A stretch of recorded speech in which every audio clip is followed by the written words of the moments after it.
los que maltratan verbal o físicamente, los que amenazan verbal o físicamente, también son provocadores de ira. Aquellos acusadores, aquellos que tienen el dedo amenazador continuamente, esos provocan ira también. Y yo sé que de los que estamos aquí, ninguno, para nada, tenemos nada que ver con esto, ¿cierto? Entonces, como no tenemos nada que ver con esto, vamos a aprender para enseñarle a otros. Entonces, ¿cómo controlar? Dice que controlar la ira es señal de fortaleza. No es señal de debilidad, es una señal de fortaleza, de que yo sí aprendo a dejarme guiar por ese fruto del Espíritu Santo, que es el dominio propio, que es la mansedumbre. Es cuando yo aprendo a desarrollar ese fruto del Espíritu Santo que sí que nos hace falta, ¿sí? Entonces, personalmente le digo, sí, estoy trabajando en esto, quiero cada día más de parte de Dios comenzar a trabajar esto. Entonces, el enojo dice que es un paso para llegar a la ira. Es un sentimiento, ese enojo es un sentimiento desagradable que se experimenta cuando se siente contrariado o atropellado por las palabras o las actitudes de otras personas. Ese es el enojo, eso provoca. Entonces, vamos a continuar, porque si estamos hablando de creyentes. Yo sé que los que estamos aquí, ¿hay alguien que venga por primera vez? Solo levante su manito, por primera vez que asista acá. Entonces, estoy hablándole a creyentes. Y cuando hablamos de creyentes en cuanto a la ira, la conducta y la personalidad deben pasar por muchos cambios sin ninguna excusa. Es que mi papá fue así. Es que mi papá se ponía amarillo, rojo, negro de la ira. ¿Es su papá o fue nuestro padre? Es que mi papá es así en este momento. Pues entonces libérese de eso.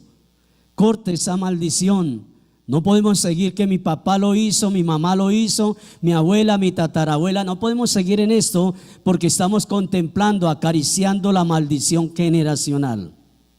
Entonces, nosotros como hijos de Dios, como creyentes, debemos comenzar a trabajar en esos procesos. El creyente debe tener cambios. Hay que vivir cambios de actitud, pero actitud agradables delante de Dios. Entonces miremos unos hombres que fueron afectados por la ira, pero cambiaron. Y un hombre muy reconocido por todos nosotros fue Moisés. Recuerda que Moisés fue un hombre iracundo, un hombre que tomó a un egipcio con sus propias manos y lo mató. Era tanta la ira al darse cuenta que estaba afectando, atropellando a uno de su familia, de su tribu, de la tribu de Israel. Y Moisés se levanta y toma a este hombre, a este egipcio, y con sus propias manos lo mata. Una persona llena de ira puede matar también. Lo mató físicamente, no lo mató ni emocionalmente ni sentimentalmente, lo mató físicamente. O sea que Moisés era un hombre iracundo, un temperamento fuerte. Pero ¿qué cambio tuvo él en el proceso cuando, al caminar por el desierto? Al ser el pastor del pueblo de Israel, Dios permite aún que el mismo pueblo venga a tratar el corazón de Moisés. Fue tanto el trato porque después ese mismo pueblo comenzó a murmurar de él. ¿A quienes les agrada que le murmuren? ¿A quienes les agrada que digan esa persona está murmurando de usted? Yo creo que a ninguno de los que estamos aquí. Una cosa es esa, que no nos agrade, pero otra cosa es la reacción que nosotros tengamos frente a la murmuración. De Moisés comenzaron a murmurar. De Moisés querían matarlo, apedrearlo. En sí el temperamento de Moisés comenzó a ser tratado por Dios aún a través de sus propios hermanos, de su propia familia. Y cuando llega el momento en que este hombre, con esos cara a caras que tenía con Dios, con eso de estar en la intimidad con el Padre, porque era un gran intercesor, como lo son ustedes también, un buen intercesor que se paraba en la brecha en favor del pueblo y se levantaba allí diciéndole al Señor: más bien arrepiéntase, Padre, de ese mal que le va a hacer al pueblo.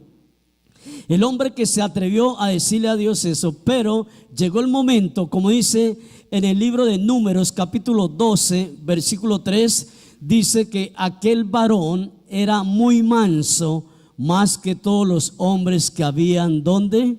Sobre la tierra. ¿Hubo un cambio en Moisés? ¿Sí hubo cambio? Entonces aquí es para comenzar nosotros a creerle a Dios y empezar a trabajar, a vivir ese proceso. No quedarnos estancados allí de que no, es que mire, es que mi temperamento es así, es que yo por nada me airo o vengo a tener iras, yo con nada. No, yo necesito entrar en ese proceso, porque si Dios cambió a Moisés, también me puede cambiar a mí. Y Dios lo quiere hacer con todos. Dios no hace acepción de personas. No nos podemos quedar allí y no pongamos oído a lo que los demás comienzan a atarnos cada día. Sí hay que cambiar, pero cuando comienzan a decir: es que ese es rebelde, ese no le puede decir nada, es que es de mal genio, ese es igualito al papá, ese es igualito a la mamá, ese es igualito a no sé quién. No, nosotros somos hijos de Dios, somos renovados por el poder del Espíritu Santo. Es necesario, iglesia, que si yo veo que Dios cambió a Moisés porque Moisés se dispuso, porque Moisés dijo: a mí este temperamento asqueroso me está haciendo daño y estoy haciendo daño también a los demás, entonces yo voy a cambiar. Y se propuso, como Daniel, propuso en su corazón cambiar. Y dice la Biblia que la gente quería matarlo y él se iba y se arrodillaba delante de Dios a clamar, a orar por ellos. Fue tan manso que un día Dios le dijo: ¿sabe qué, Moisés? Déjame que voy a destruir este pueblo corrompido, porque se ha desviado, y le voy a dar una nueva nación. ¿Usted qué hubiera dicho como pastor? Ay, Señor, ¿en papel regalo se los mando o cómo? ¿Cómo quiere? No, él, ¿qué hizo? Él dobló sus rodillas y los amaba tanto, porque fue un hombre que desarrolló esa mansedumbre, desarrolló esa paz en su corazón, que nada de lo que decían de él, que nada de lo que querían hacer en contra de él lo iba a afectar, sino que todo lo llevaba a Dios. Y así debemos hacer los hijos de Dios, ¿sí? Entonces, otra persona fue Saulo de Tarso. La Biblia dice que Saulo de Tarso respiraba amenazas de muerte. Cuando iba persiguiendo a los cristianos, él respiraba amenazas de muerte. Él quería matar a los cristianos, participaba de la muerte de ellos, pero ese hombre tenía posición, tenía fama, poder, dinero, estudios, todo lo tenía él. Y por eso se había enaltecido su corazón como Satanás. Y su corazón estaba lleno de orgullo, lleno de soberbia por el lugar donde estaba. Pero fue necesario que Dios lo derribara de allí. Dios lo bajó de esa nube. Dios lo puso en el lugar que tenía que estar. Pero más adelante, ese hombre, Saulo de Tarso, que respiraba amenazas de muerte, vino a ser un instrumento grande de bendición, de mansedumbre, de poder de Dios en las manos del Señor. Yo le estoy hablando de esto, iglesia, lo que Dios me dio a mí. Porque muchas veces nos quedamos en el cuento de que, no, eso sucedió con Pablo o Saulo, eso sucedió con Moisés. No, es decir, si Dios hizo eso con ellos, conmigo también lo puede hacer. ¿Cómo fue llamado el apóstol Juan? El apóstol Juan, el mismo Jesús le puso el apodo del hijo del trueno. ¿Usted se imagina? El hijo del trueno era porque no dijo, ay, el hijo del rocío, el hijo de la lluvia, el hijo del trueno. Y un trueno es muy agradable, ojalá que esté dormido. ¿Que le suene? ¿Qué pasa cuando están dormidos y un trueno lo sacude a uno, lo despierta? O sea, ese hombre era así. Y ese hombre era un hombre impulsivo. Mire, tenía un corazón tan noble que fue a predicar allá a los samaritanos. con Pedro, y cuando regresó le dice a Jesús, le dice: ¿cómo les fue? Deme el informe. Dice: mal, no nos quisieron recibir, pero Señor, por favor, en mi corazón hay algo tan especial, haga que descienda fuego del cielo y que los consuma. O sea, que no era cualquier perita en dulce, era una joyita de man. Y entonces, ¿qué pasó? Que con un temperamento de esos y con el trueno, dice la Biblia, que llegó a ser llamado el apóstol del amor. ¿Ah? ¿Cambió o no cambió? Cambió. Usted puede ser el apóstol del amor también, yo también. Y la palabra apóstol significa siervo de Dios, ministro de Dios, obispo de Dios, servidor de Dios o servidora de Dios. Entonces, de ser el hijo del trueno, esa persona que la gente le da miedo hablarle, esa persona que cuidado se le dice algo porque enseguida explota, le pasa lo del volcán. Si no se le puede decir nada, esa persona puede ser el esposo del amor, el papá del amor, el hermano del amor, el novio del amor o la novia del amor. Esos cambios, ¿quién los hace? Dios. Entonces no nos podemos quedar ahí. Y no permitamos que nos vengan a atar más con el cuento de que es un rebelde. No permitamos eso, para nada. Entonces, ¿qué pasó? El mismo apóstol Pedro fue otro también. Otro que Jesús le llamó la roca. Otro que Jesús sabía que Pedro era hablador, hablaba hasta por los codos y era un hombre imprudente. Aquí no hay personas imprudentes, gracias a Dios. Imprudente, tanto que un día le dijo el Señor: quítate de mí, Satanás, apártate de mí porque me eres tropiezo, usted habla mucho. Y un hombre así, tan metido, tan metiche, pero fue un hombre de fe, el único apóstol que caminó sobre las aguas, el único que tuvo el discernimiento de decirle: tú eres el hijo del Dios viviente, el único.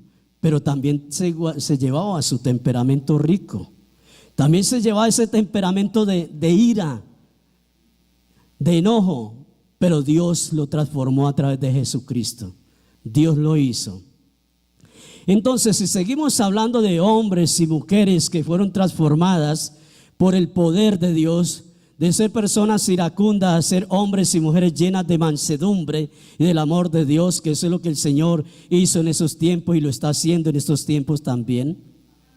Cuando nosotros lo permitimos, también existieron hombres que fueron consumidos por la ira, hombres que no quisieron cambiar, hombres que su ira era descontrolada, tanto que mataban y cometían suicidio, hacían de todo. Y nos encontramos con el primer hombre. ¿Cuál es el primer hombre que se llenó de ira y que mató? ¿Quién? Caín. Entonces Caín se llenó de ira. Primero, la ira, ¿por dónde comenzó? Por la envidia. Sintió envidia, los celos, y todo eso provoca ira. Una esposa celosa, qué peligro, y un marido también. Aquí no existen las personas celosas, ¿cierto? Bueno, allá usted. Entonces, ¿qué pasa? Que Dios no quería para nada que Caín se llenara de ira, pero fue una ira descontrolada que por eso por ahí sacan los cuenticos de que es más malo que Caín borracho, que no sé qué, porque lo toman como una persona demasiado mala. Claro, mató a su hermano, pero en el momento de matarlo era porque tenía ira.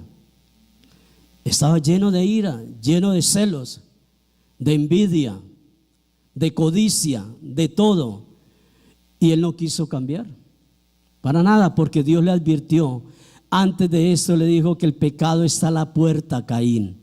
Lo que Dios le estaba diciendo: tenga mucho cuidado. Tenga mucho cuidado porque el pecado está ahí, latente. La ira está ahí en la puerta. Y si usted se descuida, va a ser enlazado por la ira. Va a ser lleno de ira y va a provocar destrucción. Y cuando una persona sabe que si va y hace X cosa, puede ser posible que suceda de que se llene de ira. Entonces por eso es mejor evitarlo. Dios está diciendo, el pecado está ahí a la puerta. ¿Quién más? ¿Qué otra persona no controló su ira y lo mató? El mismo Saúl. ¿Recuerdan el rey Saúl? Que él quiso matar a su discípulo, a David, y se llenó de enojo, se llenó de ira, de envidia, porque sabía que a David lo querían bastante. Pero él mismo provocó la muerte, su muerte espiritual, porque Dios lo desechó por esto. Dios lo desechó por la arrogancia que había en él. Dios lo desechó porque él comenzó a sentir celos contra aquella persona que le estaba sirviendo a Dios también. Y qué peligro tan grande es cuando una persona se pone en celos porque el hermanito, la otra persona está siendo usada por Dios. Y Dios hace esas advertencias. ¿Qué pasa? Y es que, igual que Caín, todos tenemos un león dentro. Todos tenemos algo allí adentro que si no lo sabemos dominar, si no sabemos tener ese dominio propio, ese león nos va a matar y mata a los que están a nuestro lado también. Hay que aprender a dominar la ira, y la ira se domina es con el dominio propio, que es fruto del Espíritu Santo. Se domina con el fruto de la mansedumbre. Se domina pues con el amor a Dios. Pastor, usted lo habla ya como muy fácil, como muy chévere, pero saber que nos toca trabajar. Porque si vamos nosotros a hacer la confrontación con el espejo, que es la palabra de Dios, nos vamos a dar cuenta que muchos de los que estamos aquí necesitamos seguir trabajando en ese proceso. Así es, sí. Entonces, igual que el Espíritu Santo nos trae ese convencimiento para que nosotros empecemos a trabajar en esto. ¿Qué dice el rey Salomón? Proverbios capítulo 25, versículo 28, de acuerdo a esta versión, dice: como ciudad sin defensa y sin murallas es que no sabe dominarse.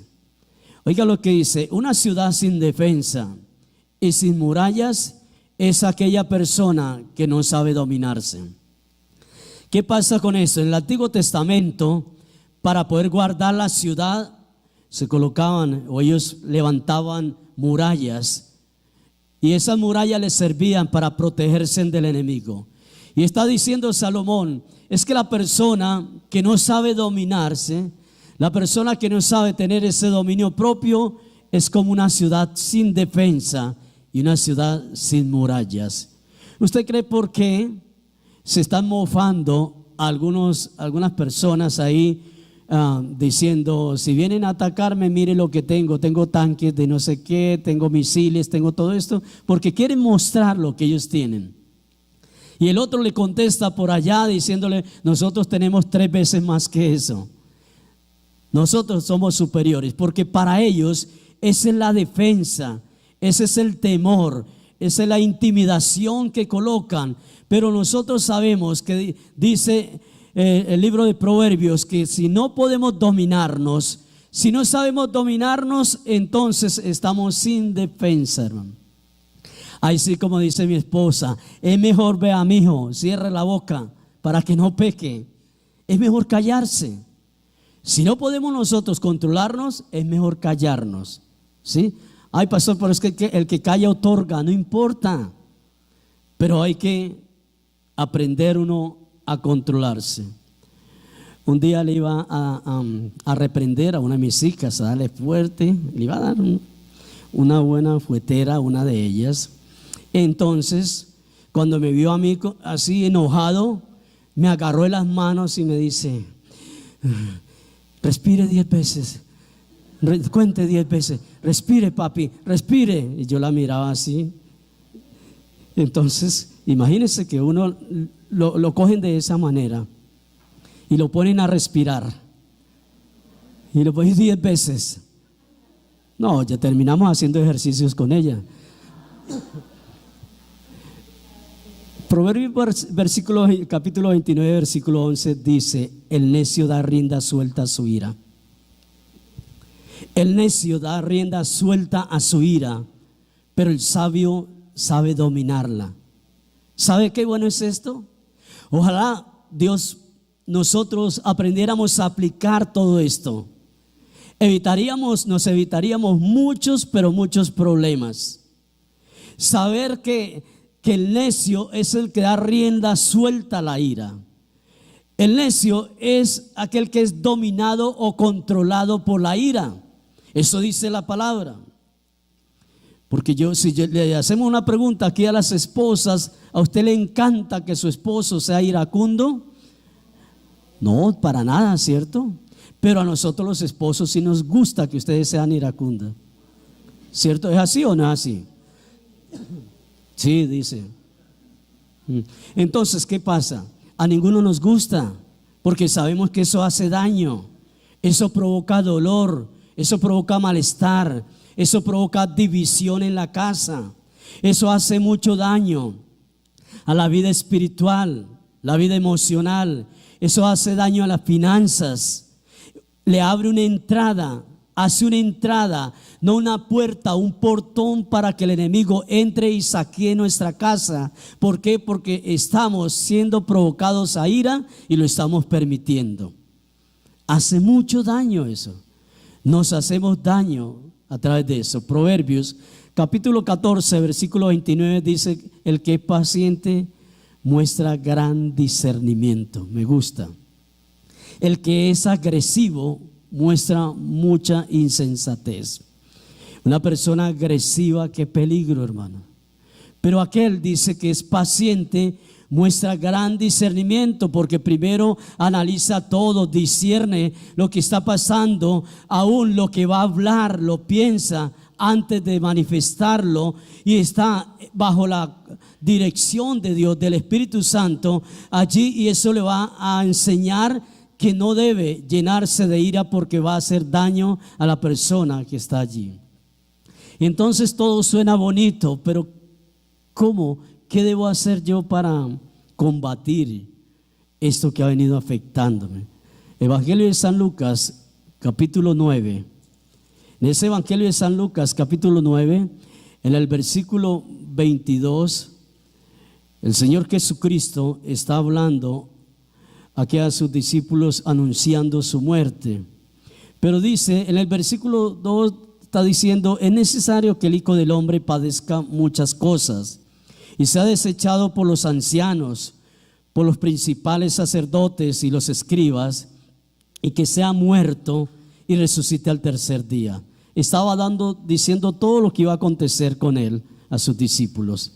En el versículo 23, y decía a todos: si alguno quiere venir en pos de mí, niéguese a sí mismo, tome su cruz cada día y sígame. Oiga, para poder combatir la ira debemos tomar la cruz de Cristo. Debemos negarnos a nosotros mismos. No es que yo tengo derecho, porque es que a mí me la montan mucho, me la tienen aplicada, vea, allá en el trabajo, allá en el colegio, allá en la universidad, bullying por todos lados. No, yo ya no me voy a dejar más. Ese de no dejarse más, cuando depende del tono como lo hable, así mismo va a reaccionar, ¿sí? Hay personas que se preparan para ir a tener un diálogo con alguien que le ha estado afectando. Entonces comienza a armar su película y dice: cuando yo llegue allá, lo primero que le voy a decir: ¿usted por qué hizo eso? No, así no se lo voy a decir, más bien la voy a confrontar diferente. Y comienza a planear las cosas. Pero cuando llega allá, si usted va orando, cuando llegue a ese lugar, Dios le cambia todo y usted va a salir victorioso ante una situación de esa. Por eso, lo primero que debo hacer para combatir es negarme. Niéguese a seguir la corriente de la ira. Efesios capítulo 4 versículo 31 dice: quítese de ustedes toda amargura, quítese el enojo, quítese la ira, quítese la gritería, quítese la maledicencia o palabras maldichas y toda malicia. Quítese de ustedes todo esto, porque eso es una fuente, es un paso para llegar a la ira. Sabe que el apóstol Pablo escribió esto, y cuando lo escribe, el Espíritu Santo lo inspira, no para decirle, déjeme que yo le voy a quitar eso. Muy diferente a Mateo 11:28, que dice, vengan a mí los que están cansados, los que están trabajados, turbados, que yo los voy a hacer descansar. Es muy diferente cuando Jesús dice, vengan a mí que yo les voy a ayudar. Ahora está diciendo, quítese de cada uno de ustedes la gritería. Esas personas que no pueden hablar pacíficamente, sino a toda hora gritando. Grite por todos lados, casas donde a toda hora usted escucha solo griterías. Él se va a dirigir a ella y hace los gritos. Ella también se van a dirigir a los hijos, lo mismo. Y los hijos se están levantando de igual manera. Solo gritones allí en esa casa. Y Dios está diciendo, es que la ira trae amargura. Entonces debe quitarse la amargura. Debe desechar la amargura. Y al desechar la amargura se desecha el resentimiento, la falta de perdón, el odio, la venganza. Todo eso se está desechando cuando se quita la amargura, y la misma ira se está quitando. Entonces, suceda lo que suceda, pase lo que pase, digan lo que digan, nosotros nos vamos a guardar nuestro corazón de todo aquello que viene a provocar ira en nuestro corazón. Hay que guardarnos. Necesitamos guardarnos porque tenemos una responsabilidad muy grande. Esa ira descontrolada hace mucho daño, provoca daño. Cuando nosotros nos enojamos y no nos controlamos, entonces eso bíblicamente es una pérdida de dominio propio. Y cuando perdemos ese dominio propio, estamos desechando ese fruto que tanto, pero tanto lo necesitamos. Entonces es una señal, no es una señal de debilidad decir yo evito irritarme. No es señal de debilidad, es señal de fortaleza, porque algunos gritan porque quieren aparentar o mostrar que tienen poder, que tienen autoridad, que tienen dominio, pero no, ellos son débiles. Yo conocí un jefe cuando trabajé hace años en la petrolera, eso gritaba a todo el mundo, maltrataba, y en esos tiempos madreaba, hacía de todo con uno. Pero cuando llegaba la mujer, hay veces le daba por ir allá al trabajo, a dar una vuelta, él se volvía un terrón de azúcar. Cambiaba su forma de hablar, y eso temblaba cuando veía a su mujer. Y Dios sabe, Dios conoce. Si hay aquí una persona que sea bufona, gritona, por eso le coloca ahí la mujer que ella es freno duro. Entonces es necesario que nosotros aprendamos a manejar, a controlar la ira. Y controlar la ira no es suprimirla, guardarla, reservarnos. Porque hay gente que de una vez la manifiesta, hay otros que la guardan, y esos que guardan la ira son más peligrosos porque en cualquier momento explotan y no los para nadie. Entonces por eso no estoy diciendo, no, usted tiene que, si es iracundo, a toda hora tiene que explotar. No, es saber manejar esa situación. Y lo segundo es preséntesela a Dios. Hay que presentar la ira a Dios, porque Dios sabe cómo somos nosotros.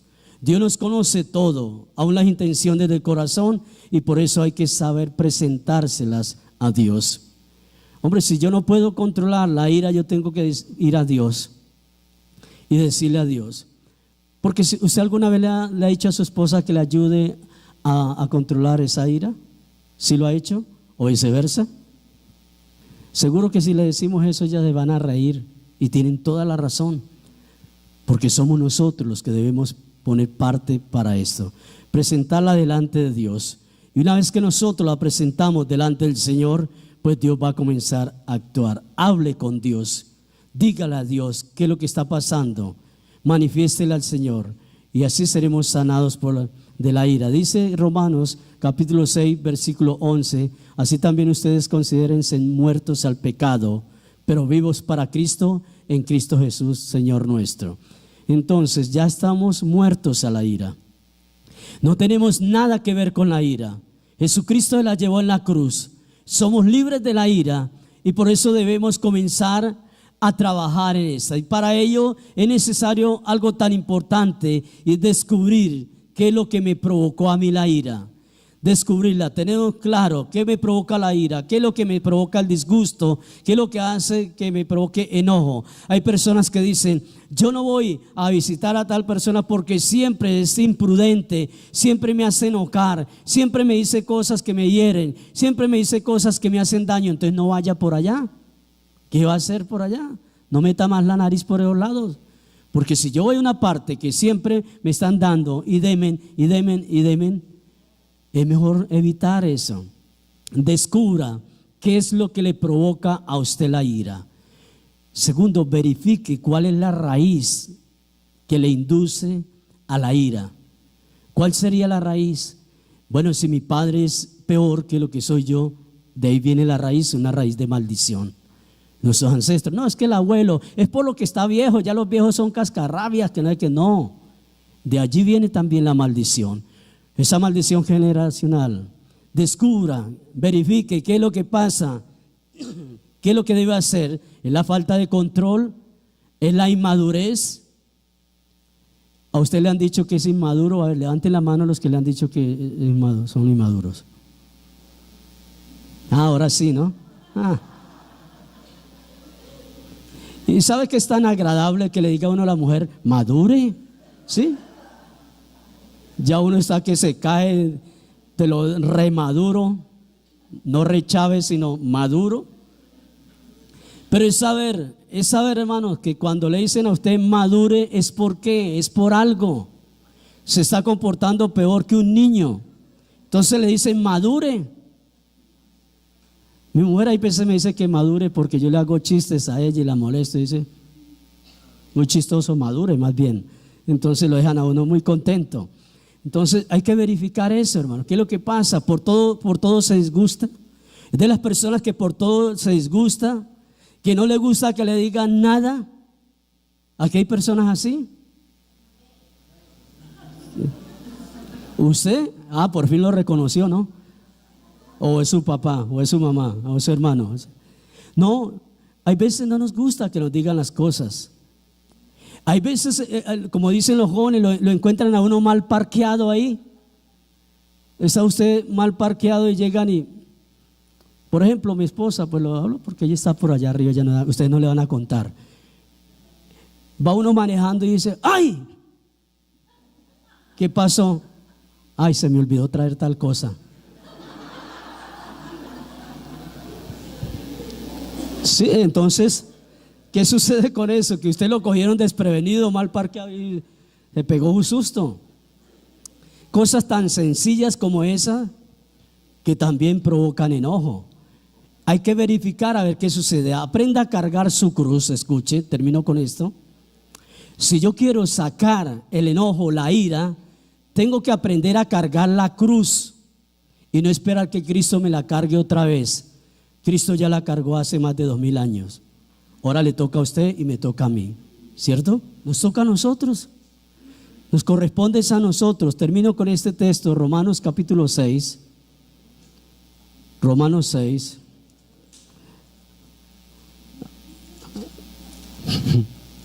Romanos capítulo 6 versículo 1 dice: ¿qué pues diremos? ¿Perseveraremos en el pecado para que la gracia abunde? En ninguna manera, dice Pablo. Porque los que hemos muerto al pecado, ¿cómo viviremos aún en él? La ira es un pecado. ¿O no sabéis que todos los que hemos sido bautizados en Cristo Jesús hemos sido bautizados en su muerte?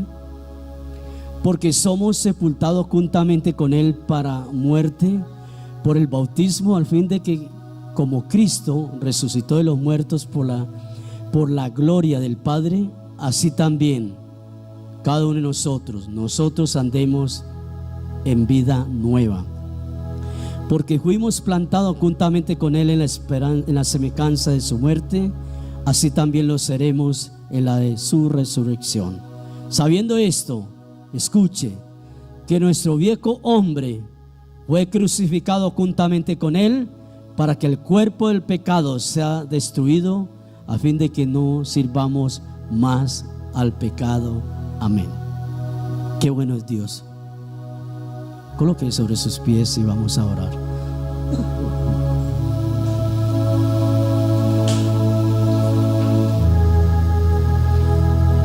Dios es demasiado bueno. Hay algo muy importante que el apóstol Pablo escribió diciendo: nosotros hemos sido sepultados juntamente con Él, con Jesucristo.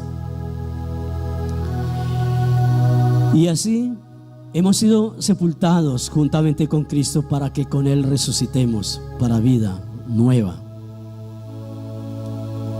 Si nos apropiamos de esta palabra,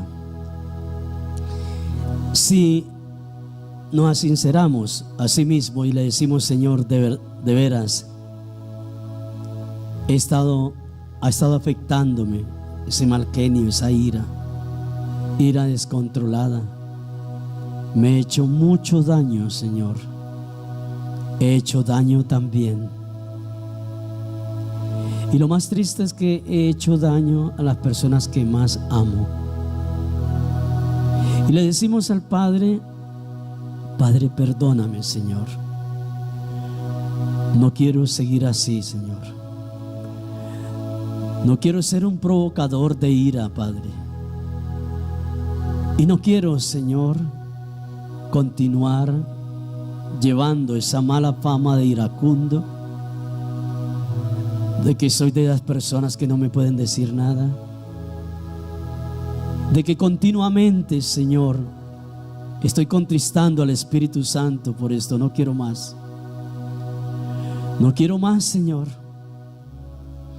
perseverar, como dice el apóstol Pablo, en el pecado. Si tú moriste, Jesús, por mí en la cruz, para liberarme de toda maldición generacional, hoy nuevamente retomo esa promesa para mi vida. Y digo, como dice la palabra: renuncio en el nombre de Jesús a toda ira. Renuncio a toda ira descontrolada. Si usted es de las personas que todavía está siendo afectada por esa ira, solo levante su manito allí donde está y comience a orar y a decirle: Señor, yo renuncio en el nombre de Jesús. Yo no quiero más esto, Padre. Yo sé que he hecho daño. Yo sé que he perjudicado a los seres que tanto quiero, Padre. Pero yo también sé, Padre, que tú me perdonas. Perdóname. Sé, Señor, que tú me limpias de maldad, de pecado. Tú me purificas, Señor, con tu sangre preciosa. Perdóname porque en medio de la ira he maltratado también a mis hijos, con mis palabras a mi cónyuge, Señor.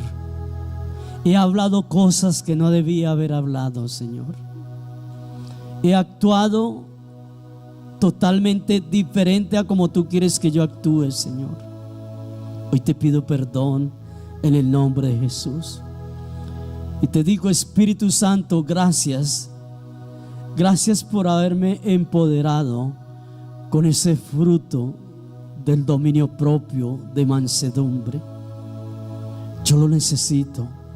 Mi casa lo necesita.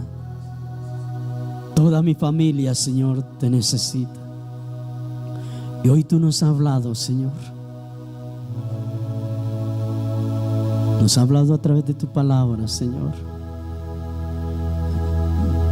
Y si usted sabe qué es lo que más le provoca ira, presénteselo a Dios en este momento y dígale: Señor, me enoja, me choca esto, Padre. Es más, he sido provocado a ira, me he enojado, me he llenado de ira, Padre. Cuando escucho esto y comience a hablar con Dios. lo que me pide Jesús, luz,